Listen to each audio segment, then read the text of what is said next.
All right, so here is the project questions for Project 4, the Lesson 19 questions. We come back to this utility worker. He's installing a 34-foot pole at the foot of a hill.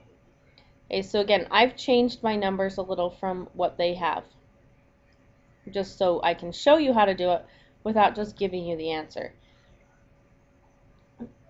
It says 2 guy wires help keep the pole vertical. So the guy wires, when they say that, are here and here.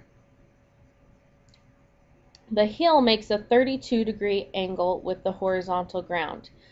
Okay, so if we come over to the hill, there's the hill, here's the horizontal ground. That angle is 32 degrees.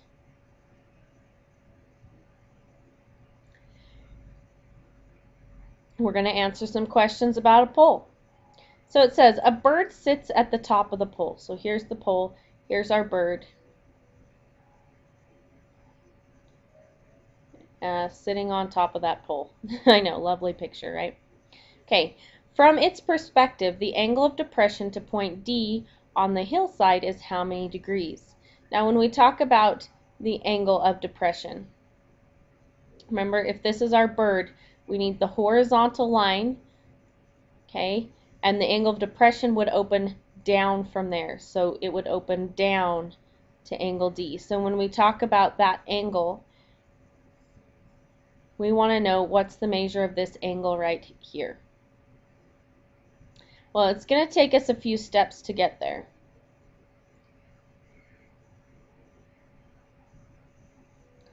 One method of doing this is to use our transversals.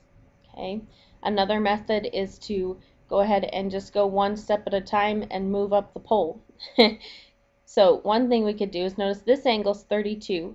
The pole and the horizontal ground make a right angle. Okay, so this is 90 degrees right here. So if this much is 32, what's left for this angle here? Well, 90 minus 32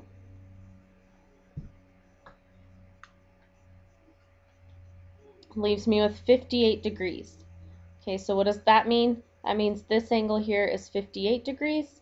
Okay, this was 32 degrees. Together they made a right angle. Well, now what kind of a situation do I have? Well, let me draw my triangle over here so it's not quite so covered with all the other stuff in the picture. Okay, so here I have my right angle, angle D. This angle here I just found was 58 degrees. If I can find this angle, it will be really easy for me to find the one I'm actually looking for. Okay, so I'm going to call this angle A. What would the measure of angle A be in this triangle? Well, remember, the 3 angles in a triangle always add up to 180. So I know whatever my angle A is, that plus 58 and plus 90, the other 2 angles, together should be 180. Okay, we have A plus 58 plus 90 gives me 148. And so if I subtract 148, I'll find out how many degrees are left for that final angle.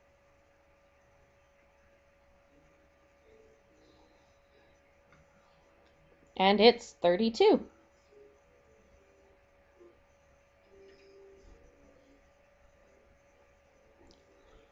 Okay, so my angle A here is 32 degrees. Well, where is that in the picture? It's right here. If this is a 32-degree angle, notice my horizontal line I used for my line angle of depression, and the pole, again, make a 90-degree angle. This is kind of some of the things we were using when we worked with angles of depression. So if this is 32, what would it have to add to it to make that 90-degree angle? So again, we go 90 minus 32 leaves me with 58 degrees. Okay, so I am given a 58-degree angle, and that is my answer. Now, how did we get there? Well, we started clear down here at the bottom where we had the horizontal ground and the hill made a 32-degree angle. We knew the pole with the ground was 90 degrees, so we went, okay, if that's 90, If we take 32 away, what's left here? And we found it was 58.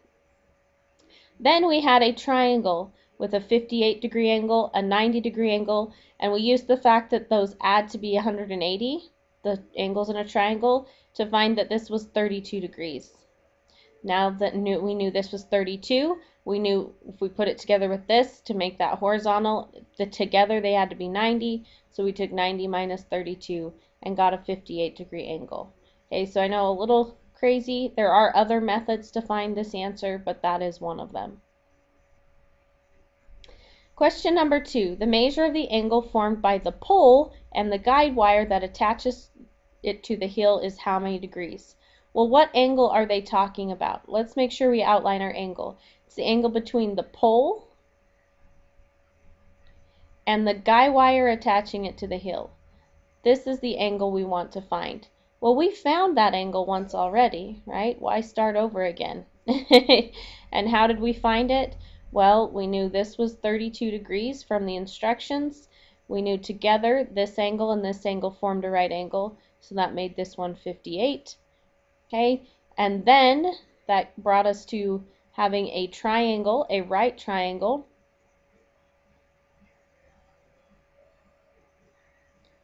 Okay, a 58 degree, a 90 degree, and the one we're looking for here, together those should be 180. Okay, so we can go ahead and do that again if we want. Our angle plus the 58 degree angle plus the 90 degree angle have to be 180 because they form a triangle. 58 plus 90 is 148. Again, if you want, you're like, I just did this on the last page. I'm just going to write my answer down. You can, because that's basically what we're doing here. So we add the two we know together to find their total, and then we subtract to find out how many degrees are left for that final angle, and we find that it's 32 degrees. Okay, again, there are other methods. If you used a different method and got that answer, that is just fine. Again, parallel lines and transversals you could have used, but this is, again, just one method.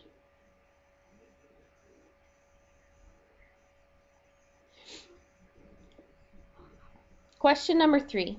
If the point D on the hill is 7 feet 6 inches above the base of the pole, what is the shortest distance to the nearest inch from D to the pole? Okay, so this is going to bring in a couple of things. First thing I notice is that I'm going to be working in inches. So I want to change my measurements here to inches. 7 feet 6 inches is how many inches? Well, there are 12 inches in each foot, so those 7 feet, if I take them times 12,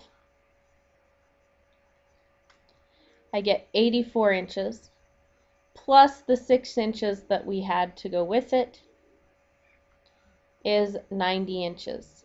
And where does that measurement go? It says if point D on the hill is that distance, 90 inches above base B. Okay, so it's this distance right here.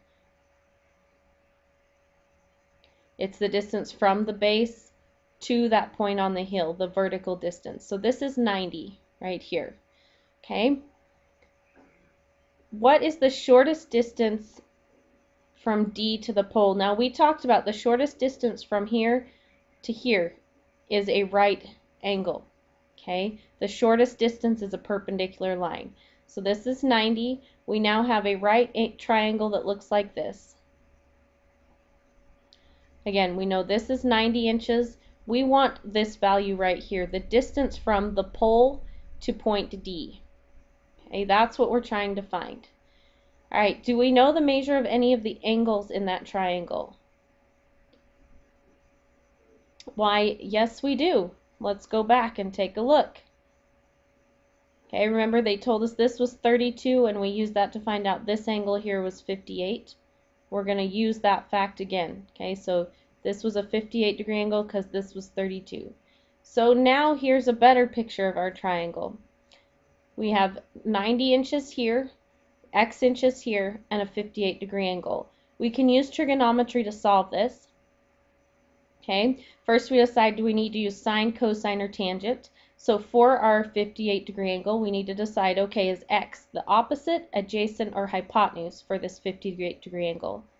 Well, it's across the triangle from it, which makes it the opposite leg. We don't know our hypotenuse at all. Okay, the 90 is the leg touching, so that's the adjacent leg. So we have opposite and adjacent for this 58-degree angle. Sine, cosine, or tangent, which uses opposite and adjacent? Hopefully you said tangent, okay, because it is tangent, and we're going to set up our equation. Tangent of the angle, what was our angle measure? 58. Equals the opposite leg, which was our x we're trying to find, over the adjacent leg, which is 90. No, I'm not sure why I wrote 90. Now all we have to do is solve that equation. It's x divided by 90, so to solve we do the opposite of dividing by x, and we multiply both sides by x. Okay, so we find the tangent of 58, and I'll go ahead and pull up my calculator here. Okay, so put 58, we want the tangent of that, just the regular tangent, and then go times 90. When I do, I get that x is 144.03. It wanted me to round to, express it in feet and inches. Well, this is about 144. Remember, we were in inches. We want to change that to feet. There are 12 feet in an inch, so I would take my 144, divide it by 12.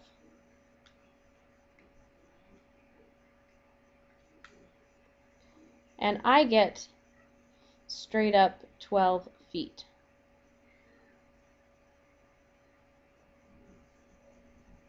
And 0 inches for mine.